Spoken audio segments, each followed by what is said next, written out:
Hello every one very welcome back my YouTube channel. അപ്പോൾ ഇന്ന് ഞാൻ പറയാൻ വേണ്ടി പോണ ഒരു വീഡിയോ എന്ന് പറയുന്നത് നമ്മൾ ഇൻഫോ പാർക്ക് ജോബ്സ് ബോറിംഗ് ആണോ അല്ലെങ്കിൽ IT ജോബ്സ് ബോറിംഗ് ആണോ എന്നതിനെ കുറിച്ചുള്ളൊരു വീഡിയോ ആണ് കേട്ടോ. കാരണം വേറെ ഒന്നുമല്ല, നമ്മുടെ ഇൻസ്റ്റയിൽ എനിക്ക് ഒരുപാട് DMs വരുന്നുണ്ട് കേട്ടോ. അപ്പോൾ ഞാൻ പ്രോപ്പറായിട്ട് ഞാൻ കമൻസിലൂടെയൊക്കെയാണ് റിപ്ലൈ കൊടുക്കാറ്. അതായത് നമ്മുടെ യൂട്യൂബ് വീഡിയോയ്ക്ക് താഴെയാണ് ഞാൻ മാക്സിമം ഫാസ്റ്റായിട്ട് ഞാൻ കമൻറ്റിന് റിപ്ലൈസ് കൊടുക്കാറുണ്ട്. നമ്മുടെ ഇൻസ്റ്റയിൽ വരുന്ന കുറേ DMs ഉണ്ട്. മാക്സിമം ഞാൻ ട്രൈ ചെയ്യാറുണ്ട് കമൻസിനോ അല്ലെങ്കിൽ പേഴ്സണൽ DMസിനൊക്കെ ഞാൻ റിപ്ലൈസ് കൊടുക്കാൻ വേണ്ടിയിട്ട്. ഓക്കെ, അപ്പോൾ അതിൽ വരുന്ന കുറേ ക്വസ്റ്റ്യൻസ് എന്താണെന്ന് വെച്ചിട്ടുണ്ടെങ്കിൽ ഇൻഫോ പാർക്ക് എങ്ങനെയുണ്ട്, ആദ്യമായിട്ടാണ് ഇൻഫോ പാർക്കിൽ വർക്ക് ചെയ്യാൻ വേണ്ടി പോണത്, അപ്പോൾ അവിടുത്തെ എക്സ്പീരിയൻസ് ഷെയർ ചെയ്യാമെന്ന് ചോദിക്കാറുണ്ട്. അപ്പോൾ ഞാൻ പറയാറുണ്ട്, ഞാൻ ഓൾറെഡി വീഡിയോ ചെയ്തിട്ടുണ്ട്, നിങ്ങൾ ഫ്രീ ആണെങ്കിൽ ജസ്റ്റ് ഒന്ന് ചെക്ക് ചെയ്ത് നോക്കണേന്ന് ഞാൻ പറയാറുണ്ട് കേട്ടോ. അപ്പോൾ അവർ പറയാറുണ്ട് ഞാൻ ആ വീഡിയോ കണ്ടിട്ടാണ് ചേച്ചി വരുന്നത് എന്ന് പറയാറുണ്ട്. അപ്പോൾ എന്നോട് ചോദിക്കാൻ ഇൻഫോ പാർക്ക് എങ്ങനെയുണ്ട്, ഇൻഫോ പാർക്കിൽ ജോലി ചെയ്യാൻ സുഖമാണോ, IT ലൈഫൊക്കെ നല്ല എൻജോയ് ചെയ്തിട്ട് വർക്ക് ചെയ്യാൻ വേണ്ടി പറ്റുന്ന ഒരു മേഖലയാണല്ലോ. പിന്നെ ഇൻഫോ പാർക്ക് ആണെങ്കിൽ കൂടി നമുക്ക് നല്ല കുറേ പ്രോഗ്രാംസും കാര്യങ്ങളൊക്കെ ഉണ്ടാവുമല്ലോ. അപ്പോൾ നമുക്ക് നല്ല എൻജോയ് ചെയ്തിട്ട് വർക്ക് ചെയ്യാൻ പറ്റുന്ന ഒരു ഫീൽഡാണ് അല്ലെങ്കിൽ ആ ഒരു പ്ലേസ് ആണ് ഇൻഫോ പാർക്ക്. അങ്ങനെയല്ലേ ചോദിക്കാറുണ്ട് അടുത്ത് കേട്ടോ. അപ്പോൾ ഫസ്റ്റ് ഞാൻ പറയാം, നമ്മളൊരു വർക്ക് ചെയ്യുന്ന സമയത്ത് നിങ്ങൾക്ക് ഇഷ്ടപ്പെട്ടിട്ടുള്ളൊരു ജോലിയാണെങ്കിൽ, അതായത് നിങ്ങൾ അത്രയും ആഗ്രഹിച്ചിട്ടാണ് നിങ്ങളൊരു ജോബിലോട്ട് വരുന്നതെങ്കിൽ തീർച്ചയായിട്ടും നിങ്ങൾക്കത് എൻജോയ് ചെയ്തിട്ട് അല്ലെങ്കിൽ അവർ ഇഷ്ടപ്പെട്ടിട്ട് ആ വർക്കിൽ നമുക്ക് വർക്ക് ചെയ്യാൻ വേണ്ടി പറ്റും. മനസ്സിലായി? നമ്മൾ പറയാറില്ലേ, പണ്ടൊക്കെ നമ്മളിങ്ങനെ പറയാറുണ്ട് ഏത് ജോലി കിട്ടിയാൽ നമ്മൾ ചെയ്യും. അങ്ങനെയല്ല, നമ്മൾ ഓരോ റീലും കാര്യങ്ങളൊക്കെ കാണാറില്ലേ, നമ്മൾ ഇഷ്ടപ്പെട്ടിട്ട് വർക്ക് ചെയ്യുമ്പോഴാണ് നമ്മൾ ആ ഒരു മേഖലയിൽ നമ്മൾ സക്സസ് ആവുള്ളൂ എന്നൊക്കെ പറയാറില്ലേ. തീർച്ചയായിട്ടും അങ്ങനെ തന്നെയാണ്, 100% അങ്ങനെ തന്നെയാണ് കേട്ടോ. നമ്മൾ ഇഷ്ടപ്പെട്ട് മാത്രം വർക്ക് ചെയ്താൽ മാത്രമാണ് നമുക്കതിൽ ഹോൾഡ് ചെയ്ത് നിൽക്കാൻ വേണ്ടി പറ്റുള്ളൂ. അല്ലെങ്കിൽ നമ്മൾ എന്ത് ചെയ്യും, അത് നമ്മൾ വിട്ടെറിഞ്ഞ് പോരും. ഓക്കെ, അപ്പോൾ എൻ്റെ ഒരു രീതിക്ക് IT ലൈഫ് എന്ന് പറയുന്നത് നമുക്ക് എൻജോയ് ചെയ്യാൻ ഒരുപാട് പ്രോഗ്രാംസും കാര്യങ്ങളൊക്കെ വരുന്ന ഒരു മേഖലയാണ്. അല്ലെങ്കിൽ ആ ഒരു IT ലൈഫ് നന്നായി എൻജോയ് ചെയ്യാൻ വേണ്ടി പറ്റും.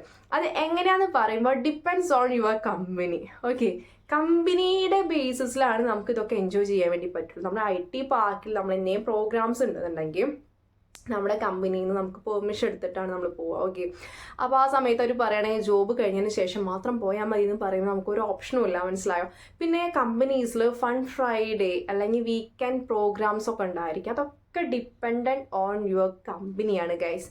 ഓക്കെ, നമ്മൾ ഇൻഫോ പാർക്ക് എന്ന് പറയുമ്പോൾ അതിൽ തന്നെ നമ്മൾ കുറേ IT കമ്പനീസ് ഇൻക്ലൂഡ് ചെയ്തിട്ടുള്ള ആ ഒരു സ്ഥലത്തിനാണ് നമ്മൾ ഇൻഫോ പാർക്ക് എന്ന് പറയുന്നത്. അല്ലെങ്കിൽ ആ എല്ലാ കമ്പനീസും കൂടിയിട്ടാണ് നമ്മൾ ഇൻഫോ പാർക്ക് എന്ന് പറയുന്നത്. മനസ്സിലായോ? ഇൻഫോ പാർക്കിൻ്റെ അകത്ത് ഇപ്പോൾ ഒരു കമ്പനി എന്ന് പറയുന്ന ഒരു കമ്പനി നല്ല ജോയ്ഫുള്ളാണ്, അല്ലെങ്കിൽ നല്ല വർക്ക് പ്ലേസ് നല്ല സൂപ്പർബാണെന്ന് വിചാരിക്കാം. എന്നാൽ B കമ്പനി അങ്ങനെ ആവണമെന്നില്ല. മനസ്സിലായോ? അതൊക്കെ dependent on CEO, manager, HR അങ്ങനെ ഇരിക്കും. മനസ്സിലായോ?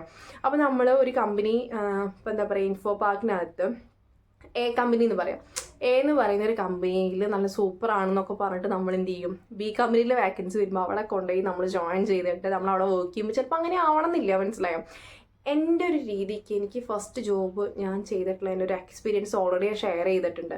ഓക്കെ, നമ്മുടെ ഒരു പ്രഷറും കാര്യങ്ങളൊക്കെ ഇഷ്ടം പോലെ ഉണ്ടായിരിക്കും. ഓക്കെ, ഇപ്പോൾ ഓണ സെലിബ്രേഷൻ ആണെങ്കിൽ ഞങ്ങളുടെ കമ്പനിയിൽ പറയുന്നത് എന്താ വെച്ചിട്ടുണ്ടെന്നുണ്ടെങ്കിൽ എല്ലാ വർക്കും കഴിഞ്ഞതിന് ശേഷം വേണമെങ്കിൽ നിങ്ങൾക്ക് പോകാം. മനസ്സിലായോ? ആ ഒരു വർക്ക് എന്ന് പറയുന്നത് ഒരു 350 അല്ലെങ്കിൽ 300 ക്ലെയിംസ് ചെയ്താൽ മാത്രമേ പോകാൻ വേണ്ടി പറ്റുള്ളൂ. ഈ 300 ക്ലെയിം ചെയ്താൽ 6 മണി 6:30 ആകും ഇത് ചെയ്ത് കഴിയണമെങ്കിൽ. പിന്നെ നമ്മൾ എപ്പോഴാണ് ആ ഒരു പ്രോഗ്രാമിന് പോവുക? മനസ്സിലായോ? അങ്ങനെ കുറേ കാര്യങ്ങളുണ്ട്. പിന്നെ നമ്മൾ ഇഷ്ടപ്പെട്ടിട്ട് വർക്ക് ചെയ്യുന്ന സമയത്ത് നമുക്ക് എന്താവും, നമ്മുടെ ഒരു വർക്ക് ലൈഫും നമ്മുടെ ലൈഫും കൂടി ബാലൻസ് ചെയ്ത് പോകാൻ വേണ്ടി പറ്റും. ഓക്കെ, അപ്പോൾ നമ്മൾ കുറേയൊക്കെ സ്വപ്നങ്ങൾ കണ്ടിട്ട് പോകുന്ന സമയത്ത് നിങ്ങൾ കമ്പനീനെ കുറിച്ച് നമ്മൾ അന്വേഷിക്കുക. ആ കമ്പനിയിൽ ബോണ്ട് ഉണ്ടാവും. നമ്മളിപ്പോൾ ജസ്റ്റ് ഇൻഫോ പാർക്കല്ലേ എന്ന് പറഞ്ഞ് നമ്മൾ ഓടിച്ചെന്ന് ജോയിൻ ചെയ്ത് കഴിഞ്ഞാൽ അവിടെ എന്തെങ്കിലും ബോണ്ടും കാര്യങ്ങളൊക്കെ ഉണ്ടെന്നുണ്ടെങ്കിൽ നിങ്ങൾക്ക് അതിന്ന് എസ്കേപ്പായി വരാൻ ഭയങ്കര ബുദ്ധിമുട്ടായിരിക്കും ഗൈസ്. അപ്പോൾ അതൊക്കെ ഒന്ന് മനസ്സിലാക്കി എങ്ങനെയാണ് നിങ്ങളുടെ ആ ഒരു കമ്പനീനെ കുറിച്ച് അറിയുക. നമ്മൾ ഗൂഗിളിൽ കയറിയിട്ട് ആ കമ്പനീസിൻ്റെ റിവ്യൂസും കാര്യങ്ങളൊക്കെ നന്ന് ചെക്കൗട്ട് ചെയ്തതിന് ശേഷം മാത്രം അപ്ലൈ ചെയ്യുക. പിന്നെ ഇൻഫോ പാർക്ക് എന്ന് പറയുമ്പോൾ നല്ല കമ്പനീസും ഉണ്ട്. മനസ്സിലായോ? വർക്ക് പ്രഷർ പിന്നെ ഏതൊരു കമ്പനിയിൽ പോയാലും വർക്ക് പ്രഷർ ഉണ്ടായിരിക്കും ഗൈസ്. എൻ്റെ ഒരു ഫസ്റ്റത്തെ കമ്പനി എക്സ്പീരിയൻസ് അല്ല സെക്കൻഡ് കമ്പനിയിലോട്ട് വരുമ്പോൾ. ഫസ്റ്റത്തെ കമ്പനിയിൽ എനിക്ക് ഒരുപാട് വർക്ക് പ്രഷറും കാര്യങ്ങളും ഉണ്ടായിരുന്നു. ഒരു എൻജോയ്മെൻറ്റോ കാര്യങ്ങളോ ഒന്നും ഉണ്ടായിരുന്നില്ല. ഭയങ്കര ഇഷ്യൂസ് ആയിരുന്നു ഞാൻ ഫേസ് ചെയ്തിട്ടുണ്ടായിരുന്നത്. ഓക്കെ, ഒന്ന് ജസ്റ്റ് സംസാരിച്ച് കഴിഞ്ഞാൽ തന്നെ ആ ദിവസത്തെ സാലറി കട്ടാക്കുക, അങ്ങനത്തെയൊക്കെ പ്രവണതകൾ ഞാൻ അന്ന് കുറേ അനുഭവിച്ചിട്ടുണ്ടായിരുന്നു അവിടെ. എന്നാൽ സെക്കൻഡ് കമ്പനിയിലോട്ട് ഞാൻ വരുന്ന സമയത്ത് എനിക്ക് ഇങ്ങനത്തെ പ്രഷറോ കാര്യങ്ങളൊന്നും ഉണ്ടായിരുന്നില്ല.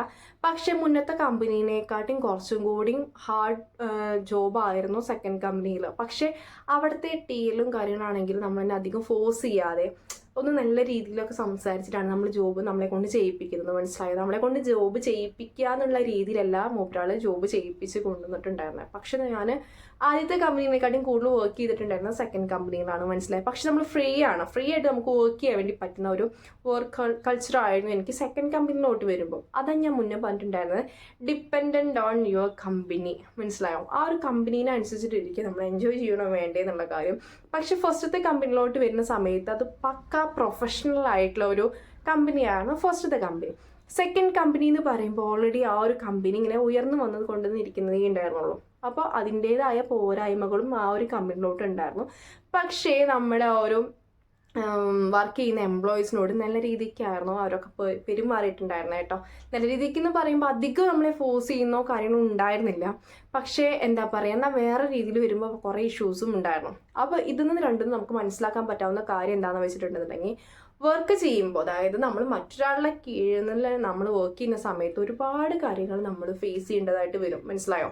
അപ്പോൾ നമ്മൾ ഈ ഒരു കമ്പനീസിൽ നമ്മൾ വർക്ക് ചെയ്യുന്ന സമയത്ത് 9 to 6 ആണെങ്കിൽ നമ്മൾ ആ ഒരു കമ്പനിയിലത്തെ കാര്യങ്ങൾ വർക്ക് ചെയ്ത് കഴിഞ്ഞാൽ അത് പിന്നെ അവിടെ വെക്കാം. പിന്നെ നമ്മുടെ പേഴ്സണൽ ലൈഫിലോട്ട് എടുക്കരുത്. പേഴ്സണൽ ലൈഫിലോട്ട് എടുക്കുമ്പോഴാണ് ആ ഒരു ഇഷ്യൂസ് വരുന്നത്. മനസ്സിലായോ? ഓവർ ടൈം, എനിക്ക് എന്താ പറയുക, സെക്കൻഡ് കമ്പനിയിൽ ഓവർ ടൈമോ കാര്യങ്ങളോ ഉണ്ടായിരുന്നില്ല. എന്നാൽ ഫസ്റ്റ് കമ്പനിയിൽ ഓവർ ടൈമോ കാര്യങ്ങളും എടുത്തു കഴിഞ്ഞാൽ അത് പ്രോപ്പറായിട്ട് നമുക്ക് കിട്ടില്ല. നമ്മൾ എന്താ പറയുക, ഓരോരോ കാരണങ്ങൾ പറഞ്ഞിട്ട് നമ്മളെ ഒരു സാലറി അവർ കട്ടാക്കിക്കൊണ്ടേയിരിക്കും. എന്നാൽ സെക്കൻഡ് കമ്പനിയിൽ അങ്ങനെ ഒരു കാര്യമില്ല കേട്ടോ. നമ്മൾ കറക്റ്റ് സമയത്ത് നമുക്ക് സാലറി ക്രെഡിറ്റ് ആയിരിക്കും. ഓക്കെ. പിന്നെ ഇതിൽ സെക്കൻഡ് കമ്പനിയിലോട്ട് വരുന്ന സമയത്ത് എനിക്ക് ബോണസ് കാര്യങ്ങളൊക്കെ എനിക്ക് പ്രോപ്പറായിട്ട് നമ്മൾ വർക്ക് ചെയ്തതിൻ്റെ ആ ഒരു രീതിയിൽ എനിക്ക് കിട്ടിയിട്ടുണ്ടായിരുന്നില്ല. അപ്പോൾ നമുക്കത് സംസാരിക്കാനുള്ള ഒരു എന്താ പറയുക, ഒരു സ്പേസ് എനിക്ക് ടീൽ തന്നിട്ടുണ്ടായിരുന്നു. പക്ഷെ പ്രോപ്പറായിട്ടുള്ള റെസ്പോൺസോ കാര്യങ്ങളോ ഉണ്ടായിരുന്നില്ല കേട്ടോ. അതൊക്കെയാണ്, ഇങ്ങനെയാണ് രണ്ട് കമ്പനി ഇൻഫോ പാർക്കിലാണ് വരുന്നത്. അപ്പോൾ ആ ഒരു വ്യത്യാസമാണ് നിങ്ങൾക്ക് തരാൻ ശ്രമിക്കുന്നത് ഗൈസ്. അപ്പോൾ കുറേ പേര് ചോദിക്കുന്നുണ്ട് എങ്ങനെയാണ് എക്സ്പീരിയൻസ് ഒക്കെ വരുന്നത് എന്നൊക്കെ ഇട്ടാൽ. പിന്നെ ഓരോ ആൾക്കാർക്കും ഓരോ തരം എക്സ്പീരിയൻസ് ആയിരിക്കും. എൻ്റെ എക്സ്പീരിയൻസ് ആയിരിക്കില്ല എൻ്റെ കൂടെ വർക്ക് ചെയ്യുന്ന വേറൊരു ആൾക്കാർക്ക് വേറൊരു രീതിയിലുള്ള എക്സ്പീരിയൻസ് ആയിരിക്കും ഗൈസ്. അപ്പോൾ നിങ്ങൾ എക്സ്പീരിയൻസും കാര്യങ്ങളൊക്കെ ആക്കാനാണെങ്കിൽ ഇൻഫോ പാർക്കിൽ നിങ്ങൾക്ക് നല്ല നല്ല കമ്പനീസ് ഉണ്ട്. എന്നാൽ ഇതിനെല്ലാവരും നേരെ തിരിച്ചാണ് നമ്മുടെ സദർലാൻഡിൽ വർക്ക് ചെയ്യുമ്പോൾ ഉള്ള കാര്യം കേട്ടോ. സദർലാൻഡ് സെസ്സിൽ വരുന്ന ഒരു സെസ്സും പറഞ്ഞൊരു IT പാർക്കാണ്. അത് കാക്കനാടാണുള്ളത്. അപ്പോൾ നമ്മൾ എന്താ പറയുക, എൻ്റെ കൂടെ വർക്ക് ചെയ്തൊരു കുട്ടി ഉണ്ടായിരുന്നു കേട്ടോ. എൻ്റെ കോളേജ് മേറ്റ് ആയിരുന്നു. ഞാനിപ്പോൾ ഇൻഫോ പാർക്കിൽ വർക്ക് ചെയ്യുമ്പോൾ എൻ്റെ റൂംമേറ്റ് ആയിരുന്നു. അപ്പോൾ ആൾക്കെന്ന് പറയുമ്പോൾ റൊട്ടേറ്റിംഗ് ഷിഫ്റ്റാണ്. നമ്മൾ ക്യാബ് യൂസ് ചെയ്തില്ലെങ്കിൽ അതിൻ്റെ പേയ്മെൻറ്റ് നമ്മുടെ സാലറിയിൽ ക്രെഡിറ്റ് ആവും. പിന്നെ നമ്മൾ ഈ ഫെസ്റ്റിവൽ ഡേയ്സിലൊക്കെ നമ്മൾ വർക്ക് ചെയ്യുകയാണെങ്കിൽ നല്ല രീതിക്ക് സാലറി പ്ലസ് ആ ഒരു വർക്ക് ചെയ്തിട്ടുള്ളതിൻ്റെ ഒരു ബോണസ് പോലെ നമുക്കൊരു സാലറി കിട്ടും, ഒരു പേയ്മെൻറ്റ് കിട്ടും. പിന്നെ ഫൺ ഫ്രൈഡേ ഉണ്ട്. പിന്നെ എന്താ പറയുക, മന്ത് എൻഡിലാണ് തോന്നുന്നുണ്ട് എല്ലാ എംപ്ലോയീസും കൂടി ഫുഡ് കഴിക്കും. നല്ലൊരു എന്താ പറയുക, പക്ക സ്റ്റാൻഡേർഡ് ആയിട്ടുള്ള കമ്പനിയാണ് അതൊക്കെ. മനസ്സിലായോ? എംപ്ലോയീസിനോടാണെങ്കിൽ നല്ല രീതിക്കാണ് അവർ ബിഹേവ് ചെയ്യുക, നല്ല രീതിയിൽ ഷൗട്ട് ചെയ്യുക കാര്യം അങ്ങനെയൊന്നുമില്ല. എല്ലാതും നല്ലൊരു രീതിയിലാണ് അവർ മുന്നോട്ട് കൊണ്ടുപോകുന്നത് കേട്ടോ. അതൊക്കെ ഞാൻ നേരത്തെ പറഞ്ഞപ്പോൾ തന്നെ ഡിപ്പെൻഡൻ്റ് ഓൺ യുവർ കമ്പനി, നിങ്ങൾ വർക്ക് ചെയ്യുന്ന ആ ഒരു കമ്പനിയിലെ ഒരു കൾച്ചറും കാര്യങ്ങളുമാണ് ഗൈസ്. അപ്പോൾ നിങ്ങൾ ഫസ്റ്റ് ജോബ് ആണെങ്കിലും സെക്കൻഡ് ജോബ് ആണെങ്കിലും തേർഡ് ജോബ് ആണെങ്കിലും നിങ്ങൾ എക്സ്പീരിയൻസ്ഡ് ആണെങ്കിലും നിങ്ങൾ ജോയിൻ ചെയ്യുന്ന കമ്പനീസിനെ കുറിച്ചൊന്ന് അന്വേഷിക്കുക. ഓക്കെ. പ്രത്യേകിച്ച് ബോണ്ടൊക്കെ ഉണ്ടെന്നുണ്ടെങ്കിൽ തീർച്ചയായിട്ടും അന്വേഷിച്ചിട്ട് മാത്രം ജോയിൻ ചെയ്യുക ഗൈസ്. അപ്പോൾ അതൊക്കെ ഒന്ന് ശ്രദ്ധിക്കുക. അപ്പോൾ എനിക്ക് ഇൻസ്റ്റയിൽ DM ചെയ്യുമ്പോൾ അങ്ങനെ കുറേ കാര്യങ്ങൾ ചോദിച്ചിട്ടുണ്ടായിരുന്നു. പിന്നെ റെഫറൻസ് ഉണ്ടോ, റെഫറൻസ് ചെയ്യാൻ വേണ്ടി പറ്റുമോ എന്നൊക്കെ ചോദിച്ചിട്ടുണ്ടായിരുന്നു ഗൈസ്. അപ്പോൾ റെഫറൻസ് ചെയ്യാൻ വേണ്ടി പറ്റും, എനിക്ക് റെഫർ ചെയ്യാൻ വേണ്ടി പറ്റും. അറിയാവുന്ന എംപ്ലോയീസ് ഉണ്ടെങ്കിൽ റെഫർ ചെയ്യാം. എന്നോട് കുറേ പേര് റെഫർ ചെയ്യാമോ എന്ന് ചോദിക്കുന്നുണ്ട്. ഞാൻ ആരും റെഫർ ചെയ്യാറില്ല. കാരണം എന്താ വെച്ചിട്ടുണ്ടെങ്കിൽ എനിക്ക് പേഴ്സണലായിട്ട് അറിയാവുന്ന ആൾക്കാരല്ല. മനസ്സിലായോ? നമുക്ക് പേഴ്സണലി നന്നായി അറിയാവുന്ന ആൾക്കാരാണെങ്കിൽ നമുക്ക് എന്ത് ചെയ്യുക, റെഫർ ചെയ്യാൻ വേണ്ടി പറ്റും. ഇനിയിപ്പോൾ റെഫർ ചെയ്തിട്ട് എന്തെങ്കിലും അവരുടെ ഭാഗത്ത് എന്തെങ്കിലും മിസ്റ്റേക്സോ കാര്യങ്ങളോ ഉണ്ടെന്നുണ്ടെങ്കിൽ അത് പേഴ്സണലായിട്ട് എന്നെ ഭയങ്കരമായിട്ട് ബാധിക്കും ഗൈസ്. ഓക്കെ. അതിൻ്റെ സാലറിനെ ബാധിക്കും, അതിൻ്റെ ഓഫീസ് ലൈഫിനെ ബാധിക്കും, അങ്ങനെ കുറേ കാര്യങ്ങളുണ്ട്. അപ്പോൾ അധികം ആരും അങ്ങനെ റെഫർ ചെയ്യാൻ വേണ്ടി പോകാറില്ല. അപ്പോൾ ഇനി റെഫർ ചെയ്യുന്നുണ്ടെങ്കിൽ അത്രയും പേഴ്സണലായിട്ട് അറിയുന്ന ആൾക്കാർക്ക് മാത്രമേ റെഫർ ചെയ്യാറുള്ളൂ. ചില കമ്പനീസിലൊക്കെ റെഫർ ചെയ്ത് കഴിഞ്ഞാൽ നമുക്ക് ഹൈക്ക് കിട്ടാറുണ്ട്. അതായത് ഒരു എംപ്ലോയിനെ നമ്മൾ ആ ഒരു കമ്പനിയിലോട്ട് നമ്മൾ പറഞ്ഞിട്ട് ആ ഒരു എംപ്ലോയിക്ക് അല്ലെങ്കിൽ ആ ഒരു കാൻഡിഡേറ്റിന് ജോബ് കിട്ടുകയെന്നുണ്ടെന്നുണ്ടെങ്കിൽ നമുക്ക് റെഫർ ചെയ്തതിൻ്റെ ഒരു ബോണസ് പോലെ നമുക്കൊരു പേയ്മെൻറ്റ് കിട്ടും. ഓക്കെ. ഇനിയിപ്പോൾ നിങ്ങൾ ഈ ഒരു സംഭവം ഇതറിയാത്ത ആൾക്കാരാണെങ്കിൽ നിങ്ങൾ റെഫർ ചെയ്യുകയാണെങ്കിൽ നിങ്ങൾക്ക് എന്താ പറയുക പേയ്മെൻറ്റ് കിട്ടും ഗൈസ്. പിന്നെ നമ്മളൊരു കമ്പനിയിൽ നിന്ന് മറ്റൊരു കമ്പനിയിലോട്ട് പോകുമ്പോൾ നമുക്ക് 30% ഹൈക്ക് ചോദിക്കാൻ വേണ്ടി പറ്റും. ഇതറിയാത്ത കുറേ ആൾക്കാരുണ്ട്, അവർക്ക് വേണ്ടിയിട്ടാണ് ഈ ഒരു കാര്യം ഷെയർ ചെയ്യുന്നത് കേട്ടോ. അറിയുന്ന ആൾക്കാരുണ്ടെങ്കിൽ നല്ലൊരു കാര്യമാണ്. നമ്മൾ എന്നും ഒരേ കമ്പനിയിൽ തന്നെ ഇങ്ങനെ നിൽക്കാതെ ഇങ്ങനെ നമ്മൾ എന്ത് ചെയ്യണം, മാറി മാറി നിൽക്കുകയാണെങ്കിൽ, അതായത് 2 years കഴിഞ്ഞാൽ മാറുക പോലെ 1.5 കൊല്ലം 1.5 years കഴിഞ്ഞാൽ മാറുകയാണെങ്കിൽ നമുക്ക് 30% ഹൈക്ക് ചോദിക്കാൻ വേണ്ടി പറ്റും. ഒരേ കമ്പനിയിൽ നമ്മളിങ്ങനെ വർക്ക് ചെയ്തുകൊണ്ടേയിരിക്കുമ്പോൾ നമുക്ക് എന്ത് ചെയ്യുക, ഒരു കരിയർ ഗ്രോത്തോ അല്ലെങ്കിൽ ഒരു സാലറിയിലുള്ള ഒരു ഗ്രോത്തോ ഒന്നും ഉണ്ടാവില്ല. അപ്പോൾ നിങ്ങൾക്ക് എന്താ പറയുക, ജോലിയൊക്കെ ഇഷ്ടമാണ്, ഈ ഒരു ഫീൽഡിൽ വർക്ക് ചെയ്യാൻ ഇഷ്ടമുണ്ടെന്നുണ്ടെങ്കിൽ ഇടയ്ക്കിടയ്ക്ക് കമ്പനിയൊക്കെ മാറുക. ഓക്കെ, അപ്പോൾ ഇതൊക്കെ എന്താ പറയുക, എനിക്ക് എന്താ പറയുക ഇൻസ്റ്റയിൽ ഇങ്ങനെ കുറേ DMs വരുന്നുണ്ട് കണ്ടിന്യൂസ് ആയിട്ട്. അതാണ് ഇന്നത്തെ ഒരു വീഡിയോ ആയിട്ട് ഇങ്ങനെ ചെയ്യാമെന്ന് വിചാരിച്ചിട്ടുണ്ടായിരുന്നത്. അപ്പോൾ ഇത്രയേ ഉള്ളൂ ഇന്നത്തെ ഒരു വീഡിയോ. പിന്നെ എന്നോട് ചോദിക്കാറുണ്ട് മെഡിക്കൽ കോഡിങ്ങിൻ്റെ ക്വസ്റ്റ്യൻസൊക്കെ പറയാമോ എന്ന് ചോദിക്കാറുണ്ട്. ഇൻ്റർവ്യൂ സമയത്ത് എങ്ങനെയാണെന്ന് ചോദിച്ചു. ഞാൻ മെഡിക്കൽ കോഡറായിട്ട് വർക്ക് ചെയ്തിട്ടില്ല. ഞാൻ മിക്ക വീഡിയോസിലും മുന്നത്തെ വീഡിയോസിലൊക്കെ പറഞ്ഞിട്ടുണ്ട് ഞാൻ മെഡിക്കൽ കോഡറായിട്ട് വർക്ക് ചെയ്തിട്ടില്ല ഗൈസ്. അപ്പോൾ എനിക്ക് ഇൻ്റർവ്യൂ ക്വസ്റ്റ്യൻസ് അറിയില്ല. പക്ഷെ 3 റൗണ്ടാണ് ഇൻ്റർവ്യൂ ഉള്ളത്. അറിയാം, written, practical, face to face interview ആണുള്ളതെന്ന് എനിക്കറിയാം. അതുപോലെ തന്നെ മെഡിക്കൽ കോഡറിൻ്റെ വാക്കൻസി മുന്നത്തെ വീഡിയോയിൽ ചോദിച്ചിട്ടുണ്ടായിരുന്നു. ഒരുപാട് വാക്കൻസി ഉണ്ട്, ജസ്റ്റ് നിങ്ങൾക്ക് വെബ് പേജിൽ നോക്കിക്കഴിഞ്ഞാൽ അറിയാവുന്നതാണ് ഗൈസ്. അപ്പോൾ ഇന്നത്തെ വീഡിയോ ഇത്രയേ ഉള്ളൂ. അടുത്ത വീഡിയോയിൽ കാണുന്നവരെ ബൈ ഗൈസ്.